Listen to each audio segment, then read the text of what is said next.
There's no alternative. This is a life-saving medication. You have to take it. Done. Amazing. How Yeah. often did people turn to their rabbis? Did Always. you experience? Always. How does that go down? I think that's a frustration from a physician's standpoint is sort of like, you come to me, I give you advice, and it's like, I have to go to the rabbi and talk to them. Again, I think that's part of the process of maturing when you work within different cultures and within different groups. You just have to accept that there are norms within that group and you can't fight them. I mean, you don't accomplish anything by fighting those norms. You just alienate people. Hello, everyone. Welcome back to this channel. My name is Frieda Vizel, and I host a YouTube channel from the perspective of a former Orthodox Jew, a passionate New Yorker, and a lover of cultures and my people. Today, for my long-form interview series, I will be speaking to Dr. Lynne Quittel. I actually met Dr. Quittel on my walking tour of Hasidic Williamsburg, and after getting to know her, I thought it would be wonderful to interview her for my YouTube channel. Dr. Quittel has been practicing medicine for more than 40 years, working in world-renowned hospitals, especially Children's Hospital of New York, Columbia University Irving Medical Center. She is a specialist in pediatric pulmonology with special interest in cystic fibrosis. She has extensive experience serving the Orthodox Jewish population and navigating the complexities thereof. Dr. Quittel can speak a lot to her experiences as a doctor dealing with the intersection of science and medicine and specific community situations.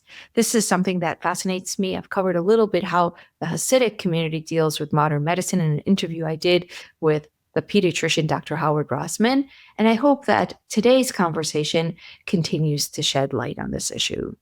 Before we begin, I want to take a moment to thank those of you who are channel members and help make this work possible. I publish videos early for channel members, but all videos later get published to all, and I appreciate all of you, members, subscribers, and common participants for helping make this work possible.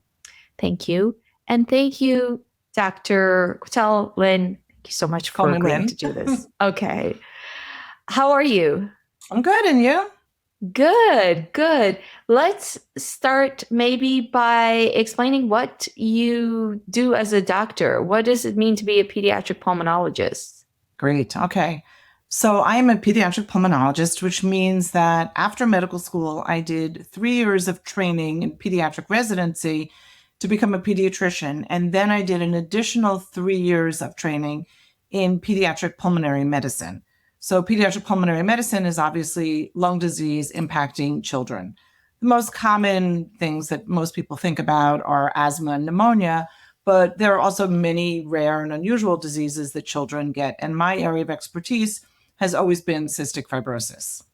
Can you explain what cystic fibrosis is? Sure. So CF is actually the most common inherited disease in Caucasian or white populations. It's really important to emphasize, though, that although for many years people always thought of CF as a white disease, it is not. It really occurs in every ethnic group. So we see it in every group, although it's more common in white children.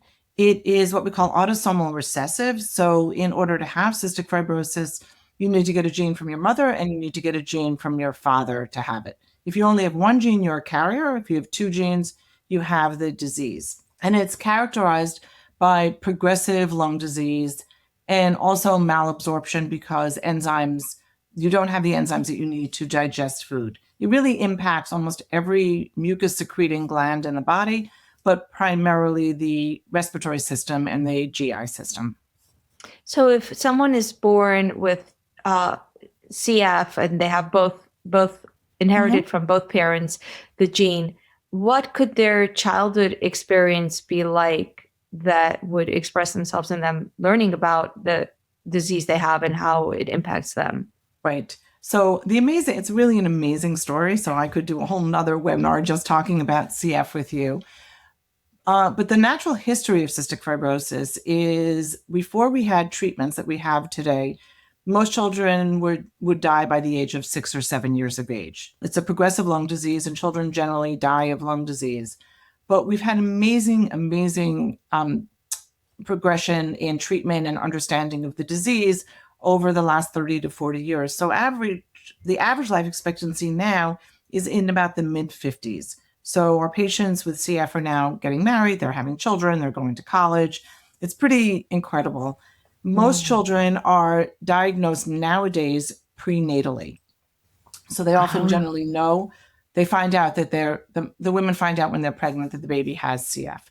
Although years ago, the way children would present was that they wouldn't grow well because they weren't gaining weight, they weren't absorbing their foods well, and they would have recurrent lung infections.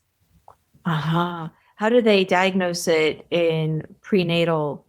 Is it an ultrasound that picks up that there's something abnormal in the fetus? There are various ways. Depending upon where you live, many people now get tested before they have a baby to see if they carry a mutation for cystic fibrosis. And so if they know that they do and that they know that their partner does, the baby can then be tested during the pregnancy to see if the baby has CF. But there are other ways, sometimes just routinely during an ultrasound, they may see some abnormalities in the intestinal system that suggest that the baby has CF. In the intestinal system, even Yeah, though it's because a they get a lung. blockage. Their intestines get blocked in utero during the pregnancy. Not Uh-huh. all of them, but many of them. Do you mind if I ask, are you an Ashkenazi Jew? I am an Ashkenazi Jew. Got it. I am an Ashkenazi Jew as well. So the issue of our genetic background, does that make us more susceptible to CF? So CF does run in certain ethnic groups, and it's quite an amazing, fascinating story. If you look at a map of Europe, and if you go from East Europe and move from Eastern Europe and move west and move north, the frequency of the gene in that population actually increases. And Ashkenazi Jews, as you know, are relatively inbred over thousands and thousands of years. So there are certain diseases that have an increased frequency in the Ashkenazi Jewish population, such as Tay-Sachs, things like that. There's maybe a slight increase in the frequency of the gene in the Ashkenazi Jewish population, but it's not terribly different than the general population. Is lung disease in general more prevalent in the Ashkenazi Jewish population? No difference. Oh, No. I see. Does Yeah. does this disease being genetic impact the treatment of the individual child, let's say, that you treat? In terms of, I'm not I exactly don't sure. know. I'm trying to think, like, does it even change how you as a doctor practice if it's a genetic disease or not? No, not really. I mean, it's just, there's so many things that we treat that often are genetic or inherited. So you treat them pretty much the same way, other than the fact that there are obviously implications for genetic diseases, because once you know that a gene runs in a family, you also have to provide guidance and genetic counseling for the extended family to make sure that other people in the family are aware that this gene does run in their family and that they have the opportunity to do prenatal testing and to have genetic counseling. Uh-huh. And also, once you know that there is a child with CF in a family, other people who get pregnant need to be aware that there's a potential risk, that they are at a higher risk than the general population of also having a child with CF. So the mutation for CF is very common. It's commonly carried in people, more so than most other genetic diseases. Really? And Yeah, yet, it's estimated that about 1 in 25 people carries a gene for CF. We all carry, it's quite an amazing fact, we all carry mutations. It's estimated that we all carry mutations probably for about 100 serious diseases, wow. which is a pretty amazing number, right? But you don't Yeah. know that because, number one, you have to have a child with somebody, depending upon how it's inherited. You either have to have a child with somebody who also carries that mutation, or it's just, the luck of the draw, how things happen. And some things are genetic and in combination with environment, but we all carry mutations for pretty serious illnesses. We don't know about them. So in your particular practice, how can you talk about how you've ended up working with the Orthodox Jewish population as part of your patient pool? So I have to go back a little bit to medical school, only because I went to medical school in Israel. And one of the things about being a physician that I always say was one of my really favorite things is it really teaches you to sort of look at people the same and to recognize that there are very common denominators with all people. And you have to learn to work in diverse populations with people who have very different cultural expectations and cultural norms. So my medical career actually started in Israel. I went to medical school in Tel Aviv University. You grew So up secular, I grew up Jewish? very secular. Yes. I grew Where? up in Westchester County. Oh, okay, nice. I Okay. grew up very secular. So secular, and I misbehaved so badly in Hebrew school that my mother used to joke that my going to medical school in Israel was sort of like God's way of punishing me for my behavior in Hebrew school. I see. How did you wind up in school in Israel? I was applying to medical school, and there was a new program that started at Tel Aviv for New York State residents. And it was very hard to get into medical school, and I applied and I got in, and I was like, oh, this will be sort of fun and an experience. And it Oh, was wow. hands down one of the most pivotal, amazing experiences of my life. Which years were these? I was there from 77 to 81. What was the most amazing about it? I think that going to medical school is a very pivotal experience for anybody. It's the amount of learning is so exponential, and it just changes your life in so many ways in the way you think. But doing that in a different country where I didn't have any of my normal supports, where everything was so different, the food was different, the weather was different. It taught me an independence and a self-reliance that maybe I would have achieved sometime, but not till much later in my life. So then what happened? So just going back, I mean, Israel, many people don't realize that Israel is so diverse. And I always say that, people think of New York as like one of the most diverse places in the world, but Israel's equally, if not in some ways more diverse, because the United States, and especially New York, are diverse culturally. And socioeconomically, we have some diversity. We clearly have diversity. But people who live in New York, they live in homes usually. They have water, they have heat. There's some common denominators. And in Israel, it's very different. I mean, you really have cultures that are so dramatically diverse. I mean, many of my patients in Israel were Bedouins. They literally were living traditional Bedouin lives at that period of time. So that was sort of my first exposure probably to the ultra religious, was during medical school living in Israel. And then when I came back to the States to do my pediatric residency, which was in New York, obviously incredibly diverse populations.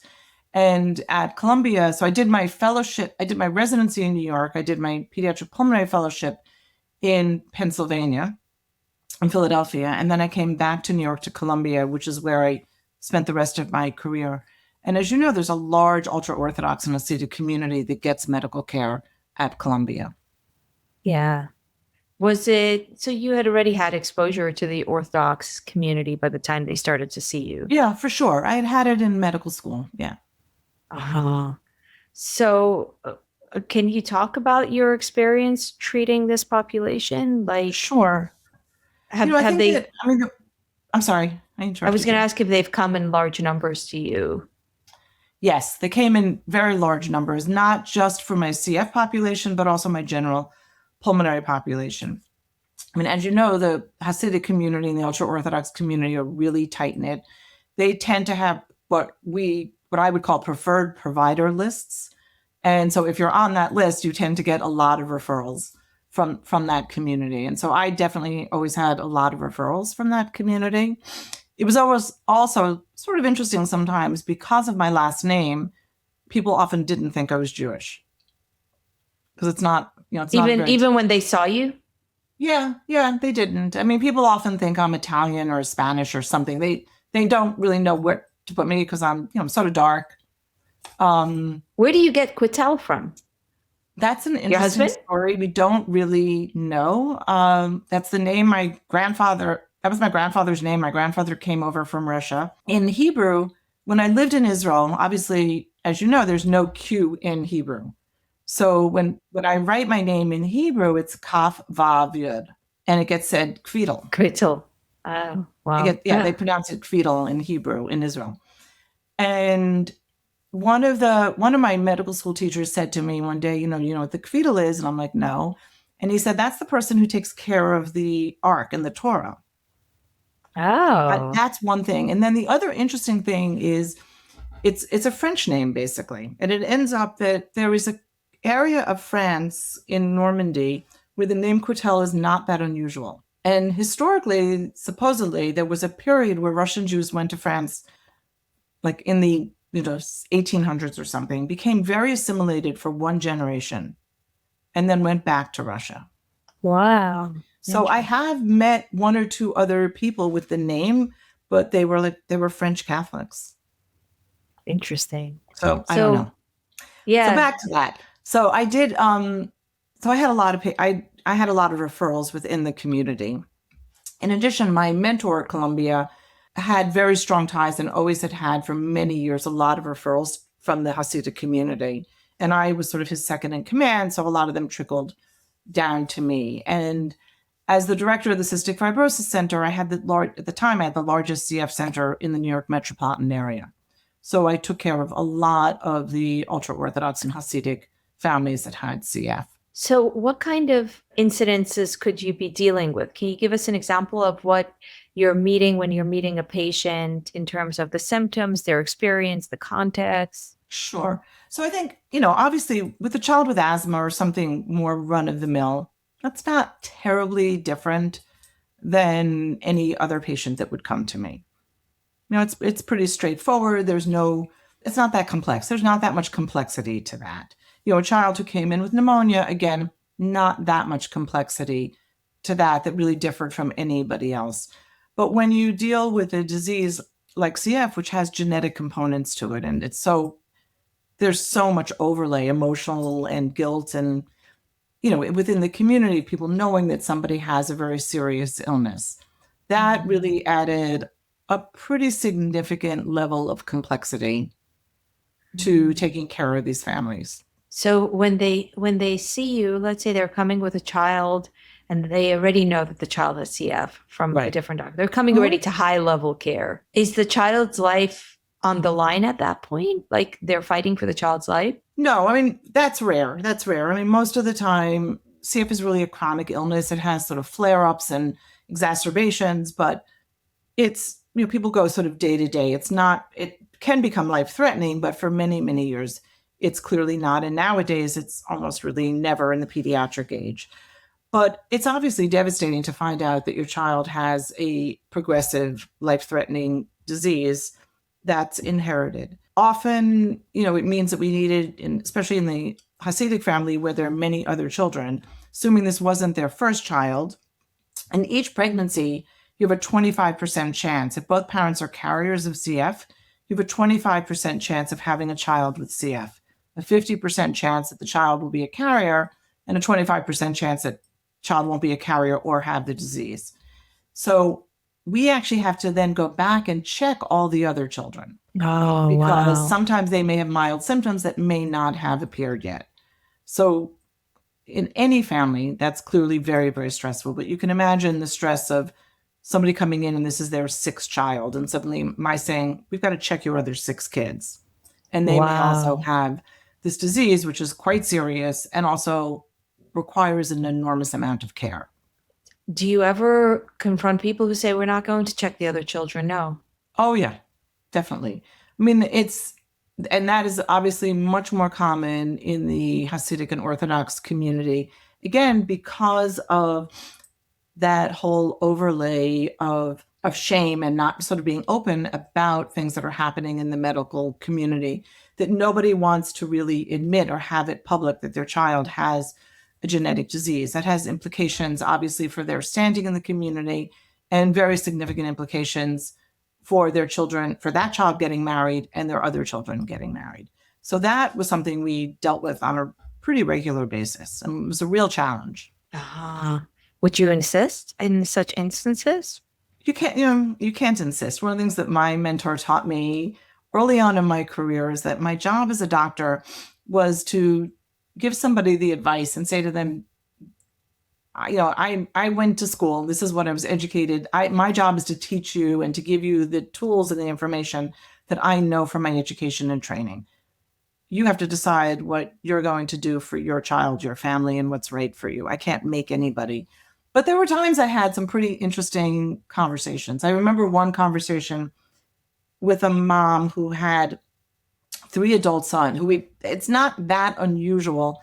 It's unusual, but it happens a fair amount to diagnose some people when they're adults. They've had CF their whole life, but their symptoms were so mild that they don't get diagnosed until they're older. And there was one mother who had several children who were diagnosed when they were older. And she and I were sort of going back and forth about an issue similar to this. And she said to me one day, "You would understand me more if you were an observant Catholic than you do as a non-observant Jew." Wow. And it really struck me because I think she was right. She said to me, "You don't understand that concept of sort of blind faith and strict observance." Yeah. Isn't that interesting? I do see it on my She YouTube was channel. right. She was really right. It was so foreign to me what they were doing. Yeah. How do you, in your own practice, then ensure that you respect her faith? Again, I think that it's not my job, unless a child is in danger. It's not a physician's job to force anything on them. It's our job to provide care and to provide education and the tools to allow people to do what works for them. Yeah. And it takes a long time. I have to say that's part of maturing as a physician, to sort of get to that point where when you're younger, you sort of feel like, I have to get you to do this. But part of growing and maturing into being a good physician, I think, is recognizing as long as a child's not in danger, that's, there's only so much we can do. Yeah. So I think we should fill in for people who are not familiar. There's so much stereotype around the Hasidic community and their approach to medicine. Mm-hmm. There's been a lot of coverage of them being supposedly anti-vaxxer, and I don't want to go into that. What's your experience? Is their relationship to modern medicine? Yeah. I actually want to touch the vaccination thing for a second, because I was thinking about it in preparation for this. And I can't remember ever having a problem with one of my families getting their children vaccinated. I think that is really a more recent phenomenon. I never, ever, and I listened to the interview that you did with Dr. Rosman. And he used to refer to me. I mean, it was funny. I recognized his name. And he mentioned that also, that he never had that issue. I never had trouble. I can't ever remember having an issue getting a child vaccinated. So I think that's a much more recent phenomenon. One of the things that I like and I really admire is, in Judaism, by and large, if something has to be done medically, you can break any rule. And I have definitely experienced that. A really good example of that is people with cystic fibrosis, as I mentioned before, don't absorb food well. And the reason they don't absorb food well is that their pancreas doesn't function properly. And the pancreas has two functions. One function is to make insulin, which is a problem when diabetics have a problem with insulin production. And the other job of the pancreas is to make the enzymes that break down your food when you eat. So the idea is that when you eat, there are these enzymes waiting in your intestines to break down the proteins and the fats so that you can absorb them and make energy.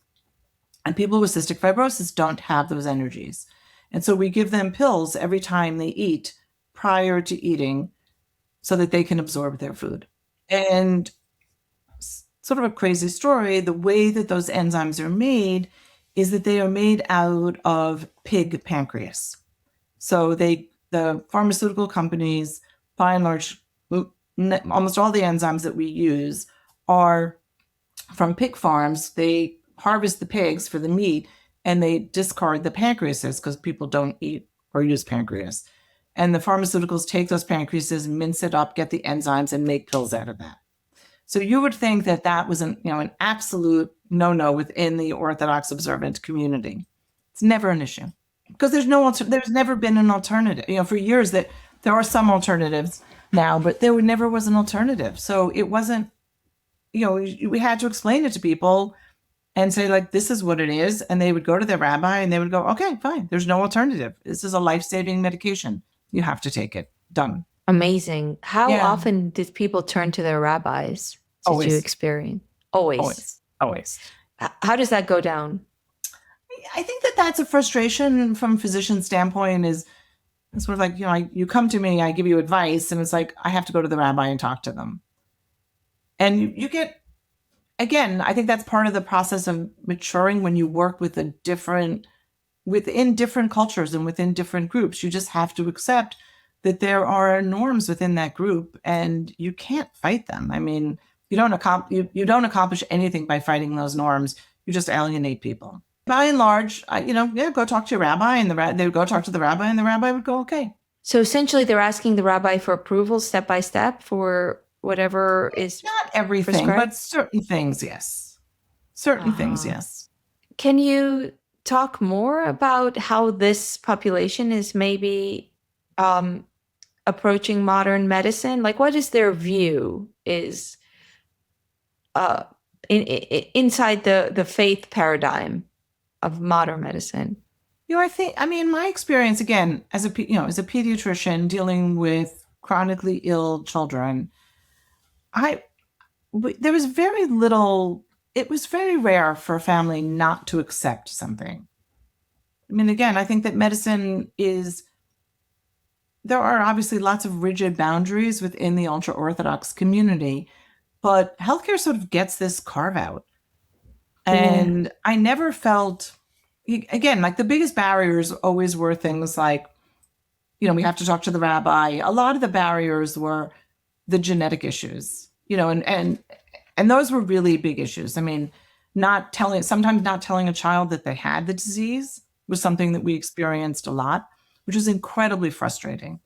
Again, as a physician, my job is to be honest with the patient that I'm taking care of. And when you have a 12-year-old or a 13-year-old who isn't being told why they have to do all these treatments every day, it's not a minor illness, and it's not an illness that requires, you take one pill a day. It's an illness that requires several, sometimes hours of therapy a day. They have to sometimes do what's called chest physical therapy, and they have to take nebulized medications, and they have to take enzymes every time they eat. As a physician or as a caretaker, it's really difficult to feel like I've got a 13-year-old in front of me who we're not being honest and transparent about why they're doing this. And a lot of times, it was not uncommon that some families really did not want their kids knowing that they had CF. And what was the reasoning? They didn't want them knowing. They didn't want it out in the community. Wow. They didn't want it out in the community. And I would say that may have been in some ways the hardest thing for us. And, it was sort of like they're coming to a clinic that says, lung and cystic fibrosis center. All the paperwork says cystic fibrosis. And, I used to sometimes say to parents, like, I think you're sort of a little delusional if you think they really don't know. And half the time when eventually it would come out, the kids would look at us and they go, of course I know that's what I have. And so we always felt that we were being pulled. I sometimes would feel, not myself and my team would feel that we were being pulled into this duplicitness with the child. And that was uncomfortable. Yeah. What were some of the maybe nice things about this population? Oh, yeah, there were a lot of them. I think that, one of the things that I admire, I can't even express how much I admire this, is, again, taking care of children, not just with CF, but we take care of other children who have like really serious chronic lung disease, who sometimes would spend extended times in the hospital. And the community is amazing about making sure that those children are never alone. 24 hours a day, 7 days a week. If it wasn't a family member with them, it was somebody from the community. They were never left alone. And, they always had good food from the community. So there was so much community support, and that was really remarkable. And I remember really well, many, many years ago, I took care of a young boy who didn't have cystic fibrosis, but who died of pneumonia. And he was in the hospital for a very prolonged time. And I became quite close with the family. And the mother, I would say, probably there were 7 women with her, 24 hours a day, 7 days a week, for 3 or 4 weeks. She was never left alone. She had so much support. And that's really remarkable. We've all had family members in the hospital of our own family. And it's really stressful. And it's very stressful every time you have to leave them, to feel like I have to go home to take care of my child, or I have to go home to go to work, or I have to do this. And to be able to sort of leave and know that somebody from the community was always there is really remarkable. Did you find yourself explaining this community to other medical personnel? Not really, because again, at Columbia, so much of the patient population there comes from the Orthodox and Hasidic community. So everybody is pretty, I mean, once you've worked there for a few years, you're pretty comfortable with them. And again, one of the wonderful things about a hospital like Columbia is how diverse the staff is and how diverse the patient population is. Yeah, yeah. Do you have other demographics that you feel you got to know well? Yeah, we had a lot over the last few years. We've had a lot of Arab patients. Interesting. And interestingly, there definitely were some similarities. And I think that, there was the similarity. Yes and no. I think that one of the other challenges in the Hasidic community was that by and large, we almost always dealt with the mothers. The fathers really were not terribly involved day to day in the Hasidic community. The mothers really were, the mothers obviously spoke English better. They were always a little bit more sort of modernized, not secular, but more sort of in tune with the secular world. But, and so I think that I almost always really dealt primarily with mothers for my patients. In the Arab community, it's a little bit different. The decisions are really made by the men. Oh, really? The decisions are really made by the men.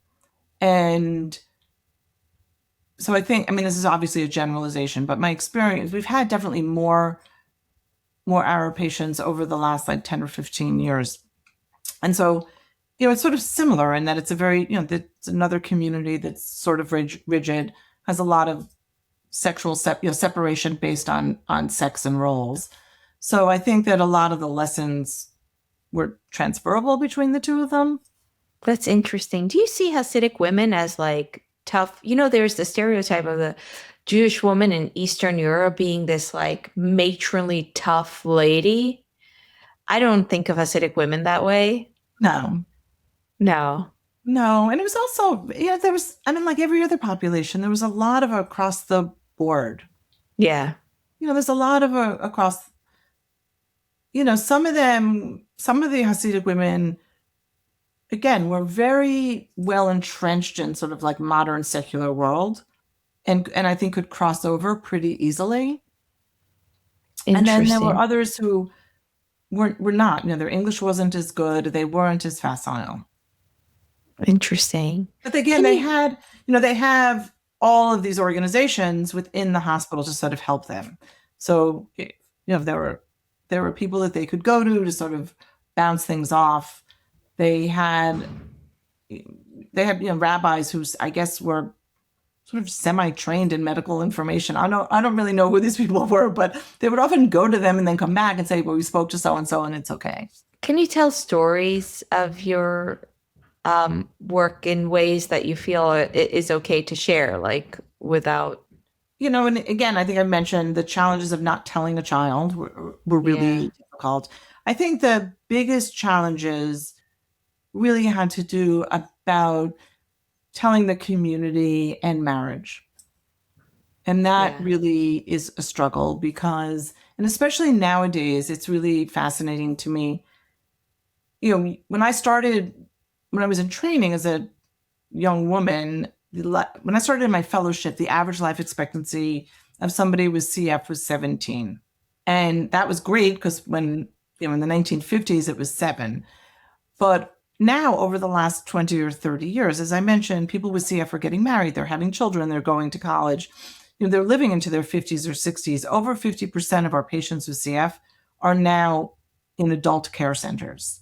When I trained, there were no adult care centers. We were just beginning to develop them. People with CF were all taken care of in pediatric centers because they were all children. And interestingly, when I first came to Columbia, they had to give me an appointment in the Department of Medicine to take care of the few adults that we had with CF because there were no adult caretakers that knew how to take care of them. So I actually used to go back and forth between pediatrics and adult medicine to take care of people with CF. So one of the really, I would say hands down, one of the biggest challenges sort of the stigma that people would have when they were getting ready to get married.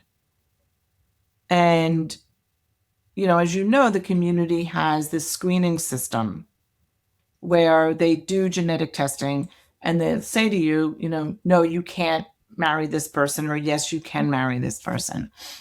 But they would also, if it was disclosed within the community that somebody had a genetic disease or a sibling had a genetic disease, it really was like a scarlet letter in terms of getting married. Yeah. Frequently, I had to get involved in sort of those matchmaking processes where somebody would say, our daughter or our son got matched with somebody.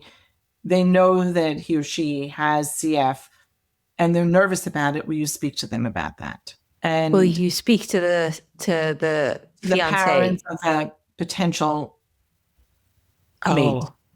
Yes. Or will you speak to a rabbi representing the other family? So the family without CF needed briefing from the doctor. They wanted briefing to know, what was the life expectancy of this person? Would this person be able to bear children? Healthy children. Would their children be healthy? How long would this person live? And that was really an interesting challenge because, number one, I was always very protective of my patients. But the other part about it was, none of us know what life is going to bring. And, for example, I remember talking to a young man once, and he must have called me 4 or 5 times about this potential match. And I finally said to him, you could marry somebody and a month later they could get diagnosed with breast cancer. We don't know these things.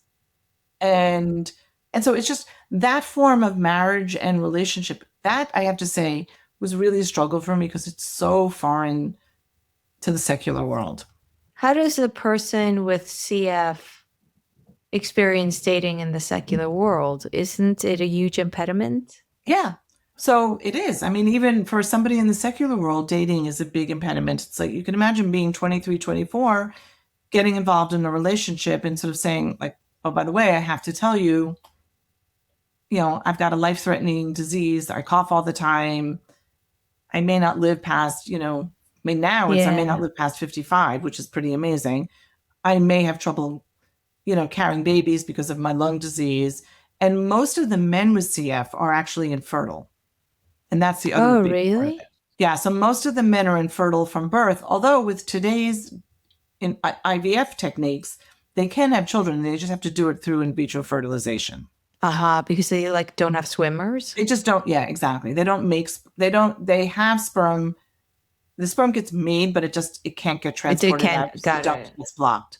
So, so you can imagine, I mean, in the secular world, that's a complication to explain that to somebody. You can imagine what that is like to explain in a religious world where childbearing is just so important and having children is so important. And so as a physician, I have to say that probably was the hardest thing for me because it was sort of like I was protective of my, you're like putting down this patient, this child, this person that I've probably taken care of for 17, 18, 20 years at this point that I'm attached to. And essentially they are reducing them to their prognosis. Yeah. I would say that in many ways was probably the hardest challenge that I ever had. And that, when I talk about trying to be having sensitive to cultural norms and accepting cultural norms, that hands down was the hardest one for me to wrap my head around. What kind of person would a cystic fibrosis patient be matched up with? Like, what other issue would the other party have? None. None? No. Oh, wow. Yeah. I mean, these people developmentally are completely normal. I know. I just thought that normal. So, and that was, so by and large, there's no reason for them to be matched up with somebody other than any other normal person. Interesting, because I interviewed Rachel Bodek, who is a woman who is blind because of also a genetic condition, which is very interesting because at the time she was diagnosed, they didn't yet have the genetic mutation isolated, and now it is. So there's been a lot of advancement there. But she talked quite with a bit of grief about in her community, if you have a disability, you're matched with a disability. Somebody with a disability, right? Yeah. And actually, it's funny that in my mind, it makes a lot of sense. And that's probably the training I have. I find that I also have a very hard time with age difference relationships, but I also think of matches as having these variables that fit, like Right. one deficit and another deficit, and that's a match. Yeah. But you don't think that way. No, because to me, people would see, sort of, you can marry somebody who's got terrible back disease and, and is in pain all the time. That doesn't mean I don't think that way, because I feel like anything can happen to any of us at any moment. Does being a doctor make you more flow with life's scary stuff?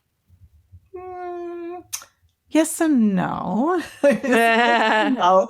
I think it makes me, it's sort of a joke with my kids that, every time they would do something, I would go, I saw a child in the emergency room once who did that, and this is what happened to them.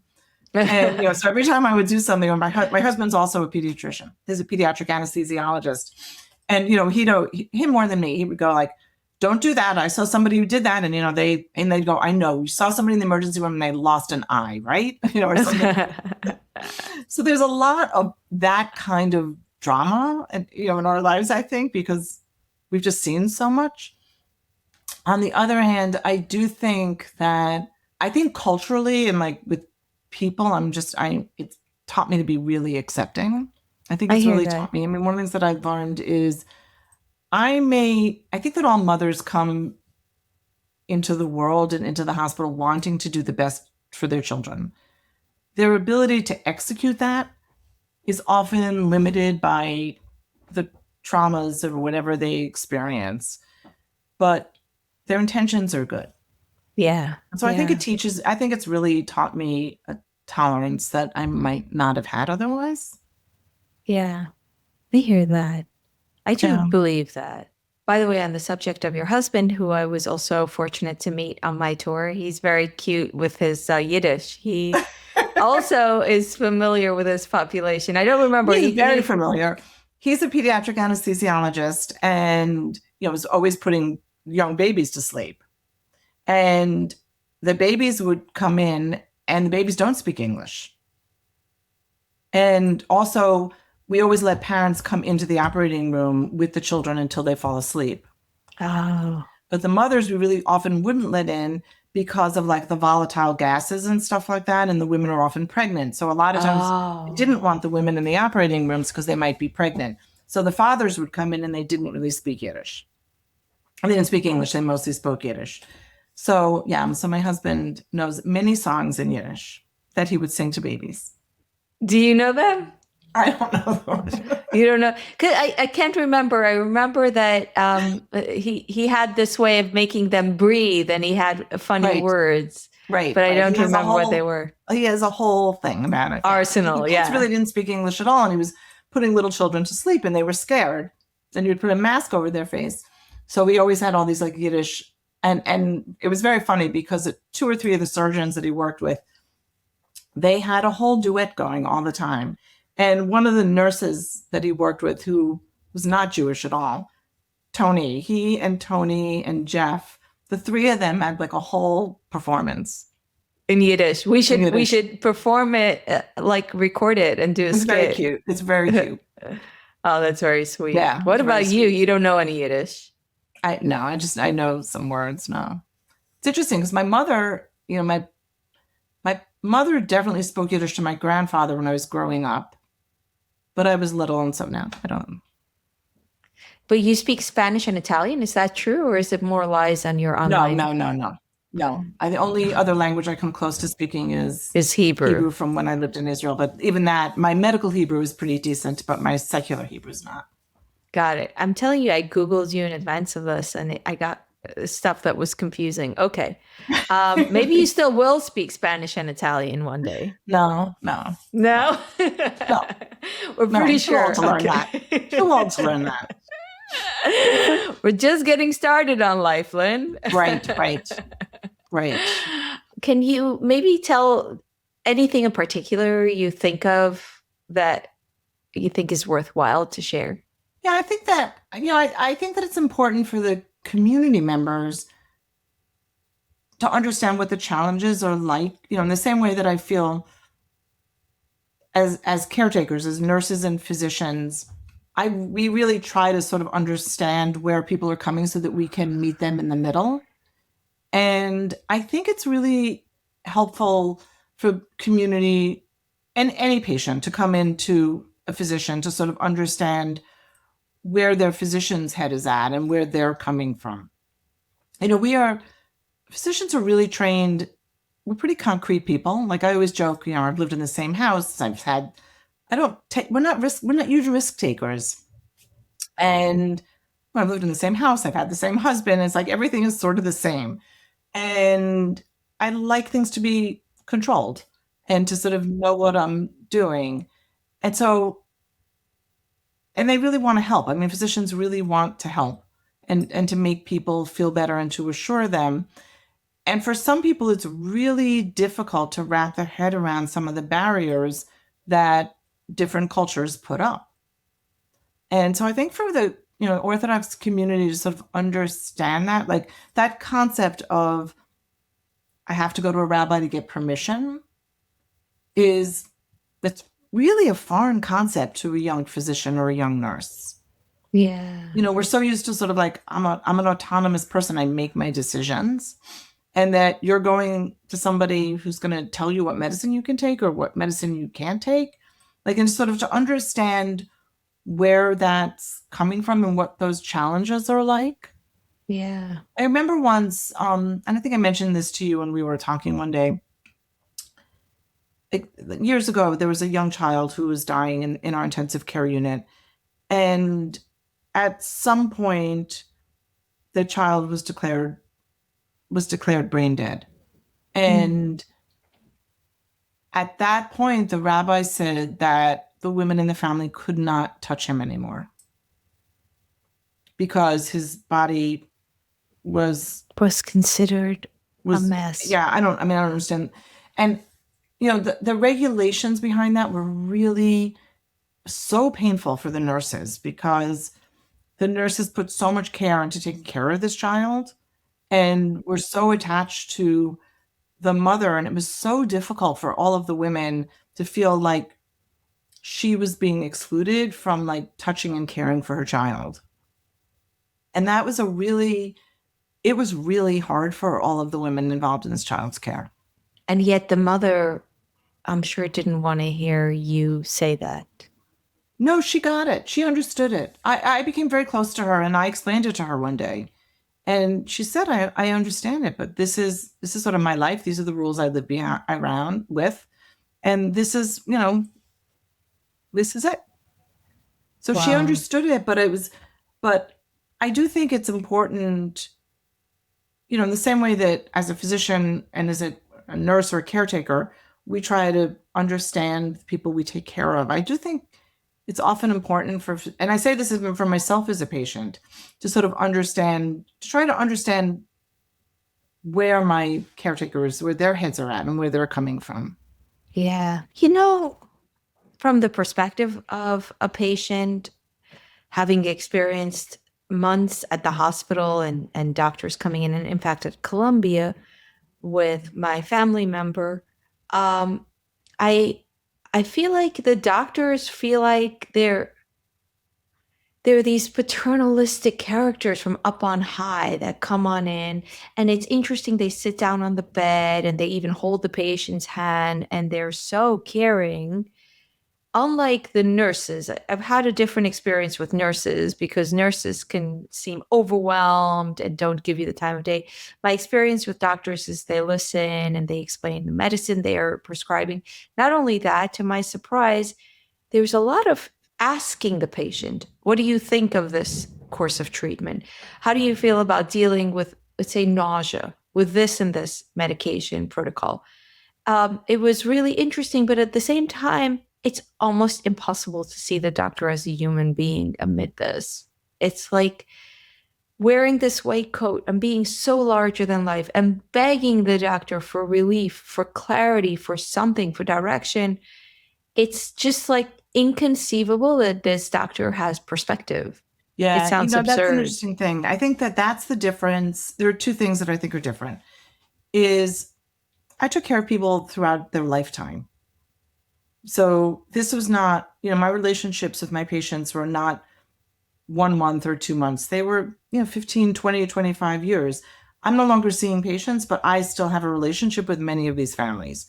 And sometimes when they have life-changing decisions to make, they'll reach out to me and they'll sort of say, can we run this by you? And there's one of my families with CF who is an ultra-Orthodox family. I hear from them like 2-3 times a year about one of the kids getting married, and what do I think and what should they do? So that's a very different relationship.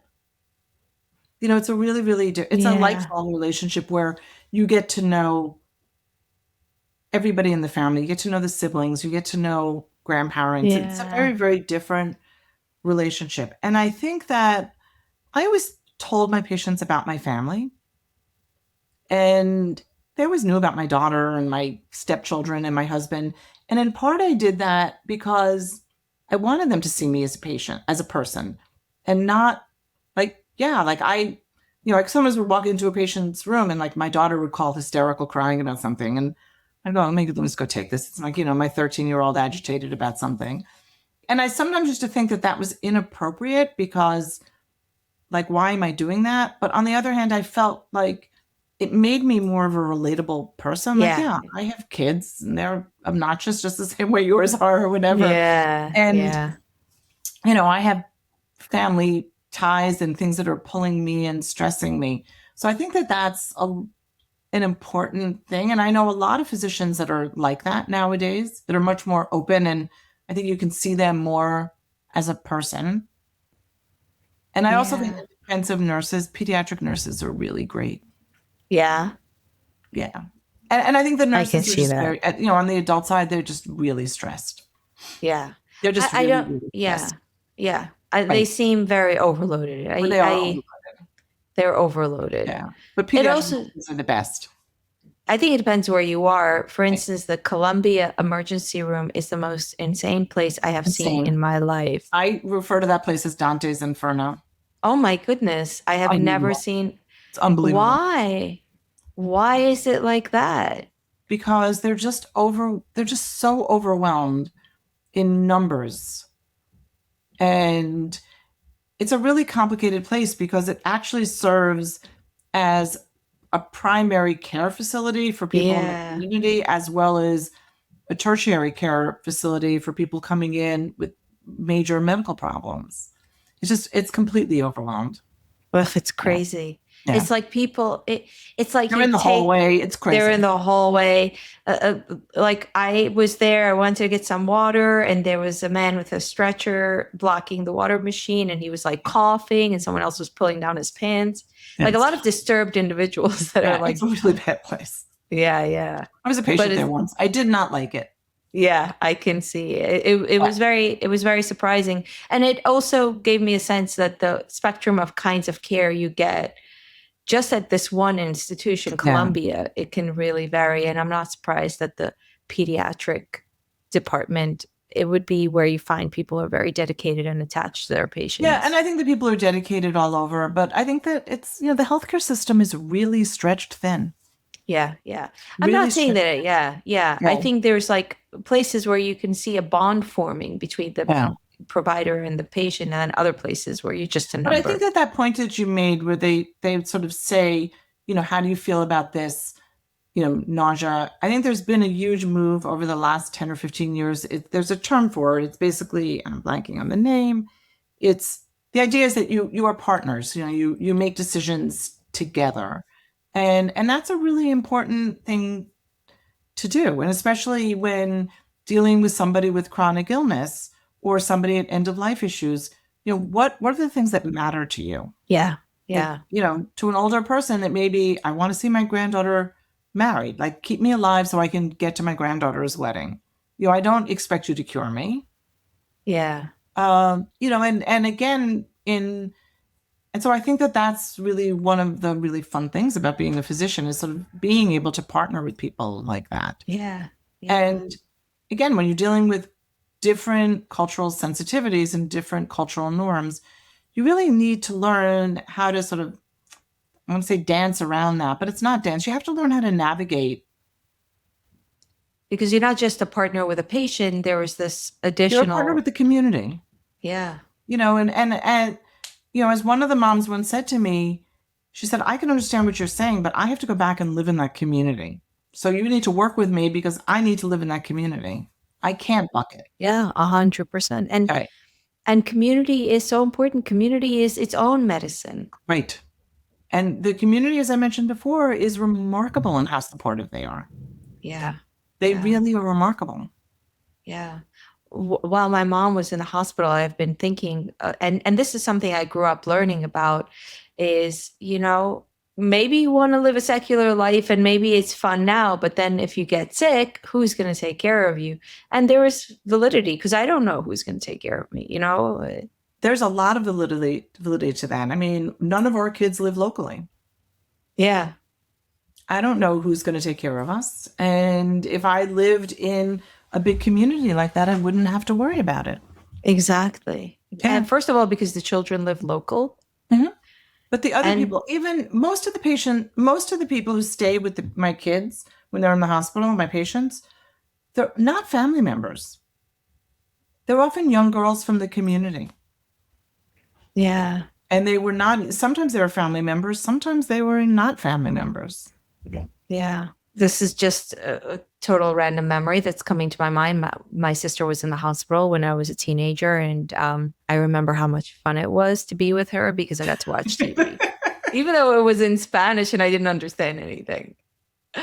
Good times. I wish a hospital could be that fun now. Yeah. You know what, though? It's funny because sometimes some of the kids will talk about the fact that they do remember, like, there was so much to do. There were so many fun things to do because the children's hospital is so child oriented. I mean, we have child life people, we have games, we have clowns come in, we have dogs come in. It's fun. Are the Orthodox kids gonna interact with the dogs? That's an interesting question. I don't know the answer to. I'm not sure about that. That's always an interesting dynamic because, obviously every room has a TV on. So I think that's always an interesting dynamic to watch what happens with the Orthodox and Hasidic kids because, the TVs are blasting all over the place. We have professional clowns that walk around. There are dogs sometimes. There's a lot of stuff that happens there. It's very, very secular. So I think that they really do get a huge secular sort of inoculum while they're there. Yeah. It's interesting. Pretty unavoidable. Yeah. Exactly. I find that people from the Hasidic community that end up having intense medical needs usually are more worldly, and they have to become. It shows on them. Yeah. Yeah. I mean, you sort of have to become more worldly. You don't really have they don't really have a lot of choice. Yeah, exactly. You don't really have a lot of choice. Yeah. So I think that the kids, I think it's a little bit almost like, this is sort of like a fun vacation. Yeah. A lot of excitement, and people come to entertain them. And people come around. We get donations all the time of games and video things, and I think they play them all the time. Yeah. I've been teasing my mother about pet therapy. Like, I tell her, Mommy, you need pet therapy. And she's like, oh no. When I tease her, I tell her studies show that it improves your blood pressure if you pet an animal. Yeah. Is it true? I think so. No, totally true. Totally. You're true. Also a dog lover, right? Yeah. It's amazing that my dog is not in the room, but I think my husband took him out on purpose. Oh, understood. He wouldn't be here. But yeah, so I think I'm trying to think, the dogs are around. I'm not sure. I can't imagine the dogs don't go into everybody's room. Yeah, interesting. I actually just heard a woman on Instagram. I follow her. I kind of know who she is, talking about her husband's carcinoma having progressed to the point that they made the decision to turn down treatment at this point. And having seen up close what cancer treatment can do to the body. I can understand that. But she talked about, and she wasn't religious, she was just a Jewish woman. She talked about the doctor being surprised and respectful of the decision. She was just surprised. She expected them to try to continue the treatment. It would have extended his life possibly by months or years. And they decided to just accept things at this point. And it was very moving and painful to listen to her, and also uplifting to hear that he is able to enjoy life in his final period. Right. I'm wondering if you have any experience with that ability to make a choice to forego treatment and not extend life. If you need to go to the rabbi, or if you need to extend life, like, Right. do you know anything I've about had to do this? that a lot over the years. So again, I taken care of many, many, many children that have had fatal disease, not only just CF, and that have died from CF, but also other diseases, other things where people have died from. And I think similarly, one of the things is that we have learned is, again, going back to that concept, like, it's not my job to tell somebody what they should do. It's my job to give them their options and to sort of say, we'll support you, whatever you want. Whatever works for you, we will support you. And this remind me when we're done with this conversation to go back to something else really great about the community. I think that when we get to those decisions, families do have to go to their rabbis. And, and I think one of the challenges for us has always been, you can go to the rabbi who's going to give you the answer you want. The same way you can go to a doctor. People go doctor shopping a lot until they get to the doctor who gives them the answer they want. People sometimes go to the rabbi until they go to the rabbi who gives them the answer that they want. Yeah. And so there's definitely a little bit of rabbi shopping. And the same way there's doctor shopping. It's like, I'll just go until this guy tells me what I want to hear. And so, yes, that's something we've always had to deal with. But that's not that different. You see that with Catholics too. People will go to their priest to sort of say, we've got to make some end of life decisions. Can you give me some guidance on that? But are the Jewish approaches to these decisions usually extend life? No, I think it's all over the place. No, I think that in my experience, we've had times where the one that I mentioned before, where the mom wasn't able to touch the boy for a long time. I think when people are declared brain dead, we've sort of had more challenges with that, as opposed to an illness where, like, basically, the body was really, really failing, and people were a little more accepting of that. But it really varies. And I don't think to me, that's not that different than, we say that all across the board in every ethnic and cultural groups. Sometimes people can really wrap their heads around that and can go with it, and other people really, really struggle with it. I remember a few years ago, we had a kid who really, it was done. It was really time, and the family absolutely could not accept it. They wanted to be transferred to another hospital to get a second opinion. That was not a Jewish family. That I can't even remember what they were, but I think that's pretty generic. We sort of see that in every ethnic group. Yeah. I don't think it's that different. Again, yeah. To my mind, Judaism in some ways is way more accepting of the subtleties and innuendos of medicine than other religions are. Interesting. Including extending life or letting go when necessary. Yeah, other people may have different experiences, but it was not that different to me than those were not outliers. Interesting. So what were you going to say? So I wanted to go back when we're talking about the supportive community. I think that the other really good example of the supportive community is, I have seen several times of children who were born who had significant developmental delays, and other people in the community adopted those children and took them in where the parents couldn't take care of them. But also that there are amazing chronic care homes in the community where those children, as they become young adults, can go live out like their life into adulthood, and way better facilities than you find in the general population. That's encouraging to hear. Yeah, That's I have very one patient encouraging.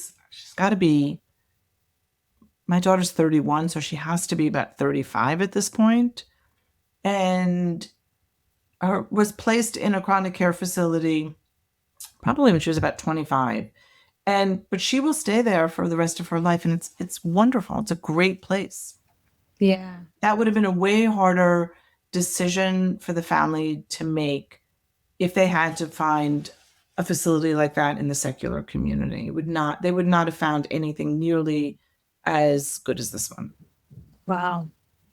Yeah. That's very uplifting to hear. It's something that is very close to my own family connection, because my father created an organization that actually started with a group home. When I was a kid, So you mentioned that. there were like, Is that in Muncie or? It's everywhere, all the Hasidic neighborhoods. But actually, the impetus for my father to start it was a lack of kosher care homes. If you needed a care home, you would essentially be placed at a Catholic care home and not given Right. kosher food, and there were crosses everywhere. So there was a need in the community. But, I always definitely experienced in the community that there was a lot of emphasis on interpersonal care, to extending to on Shabbos afternoon. If you're a young teenage girl, what do? You go to someone who maybe has Down syndrome or other developmental issues, and you take them out for a couple of hours, so their family kind of gets that. A little break. That's what I mentioned. Yeah. Like, most of the time, the community members who stay with kids in the hospital, they're often not family members. They were often young girls. Yeah. When they would come stay for Shabbat or something, but they were really great. Yeah. I know a woman in her 70s. I really want to make a video about her, who is a widow, feisty, amazing lady. And she spends like every other night in the hospital sleeping with babies. Oh, at Columbia? I probably know her. That could be. She talks like she's very friendly. She talks to everyone. Yeah. No, we have one mom in our practice who, I don't think she legally adopted her, but she adopted this kid who is has like very, very complex medical problems. And someone has like 10 other kids. So it's not. Wow. And she's a bit of an older woman, and she takes amazing, amazing, amazing care of this young kid. Wow. Quite remarkable. Incredible. Yeah. Our whole division is a big fan of hers.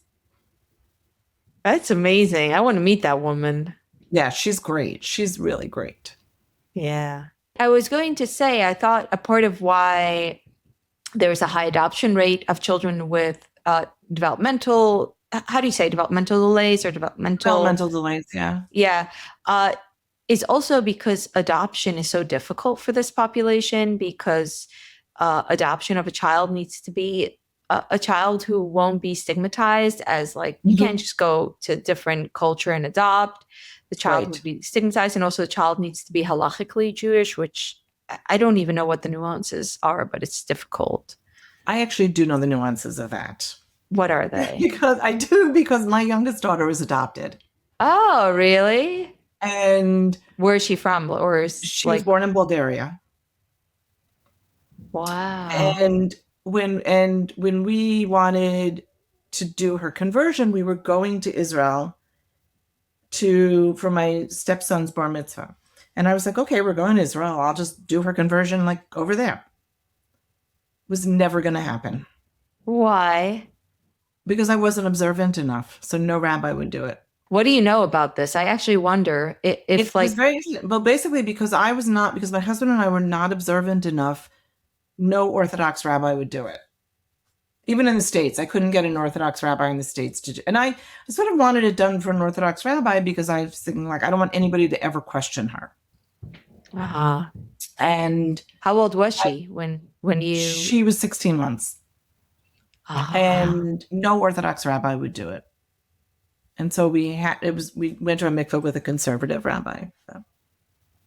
Wow. Yeah, it's interesting because it's a big thing in Israel that, there are women who were adopted, and they're not, in Israel, they're not considered to be Jewish.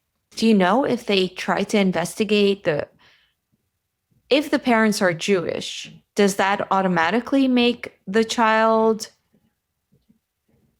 Jewish, or like, do you know if the whole Not in ritual Orthodox, purification? not in Orthodox. I mean, in conservative and Reform, yes, but No, the meaning if the Orthodox, biological parents are yeah, then Jewish. they are. Yeah, then they are. I think. Yeah, yeah. Because really, my question is about what if there's a child that is halachically Jewish in the sense that the Hmm. biological mother is Jewish, And they are. but Then they are.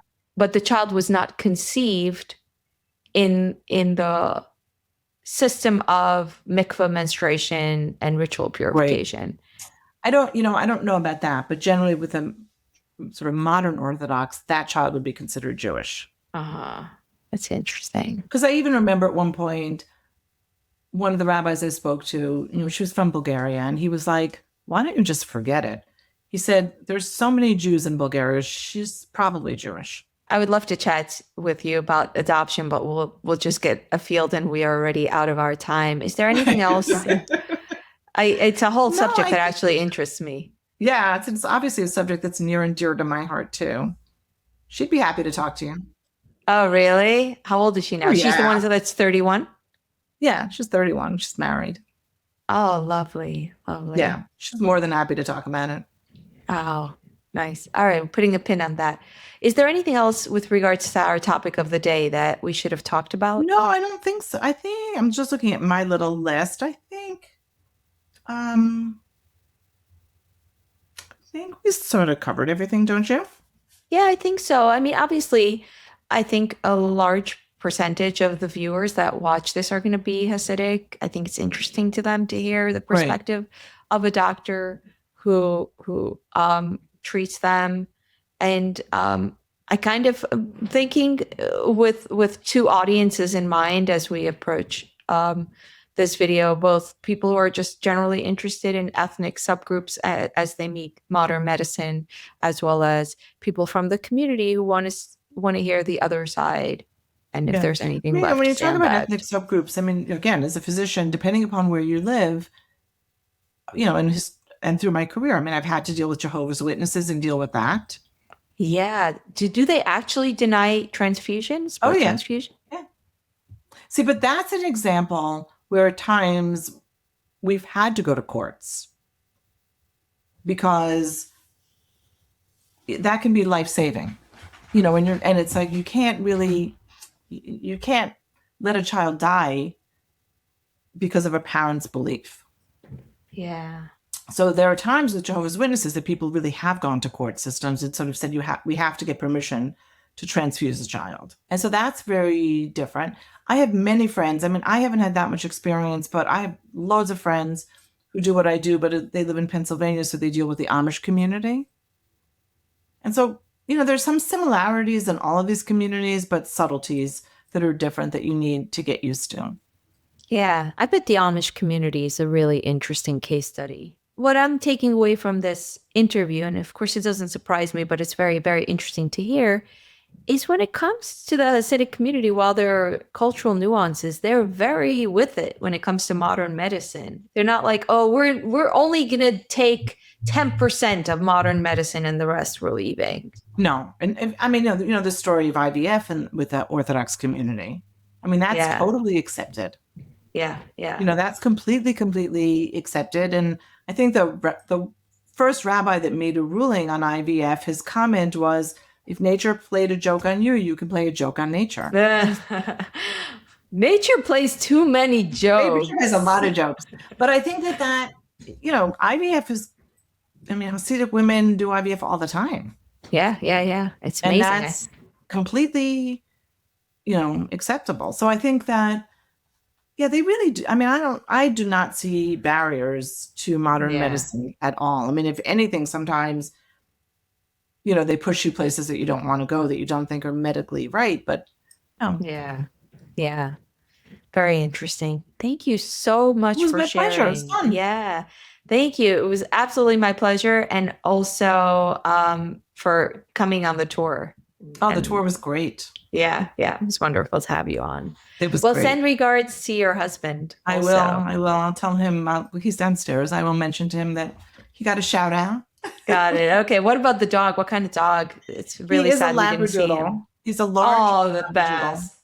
I can get him if you want to see him. Please. Is it possible? It's my medicine. Quincy Quittel, is that his name? No, Eric's last. I have a different last name than Eric. Oh, right. Okay. Come here, baby. Come here. Come turn around and say hi. Quincy. Hi, Quincy. We see like his snout gets cut off. I know, he's so cute. Our first dog was John Adams. Ah, now we're on John Quincy. Quincy Adams. Yeah, look at the face. Oh, okay. He's That's really a good face. Yeah. Thank you all so much for watching and on the podcast, on YouTube. Appreciate all of you, and bye-bye.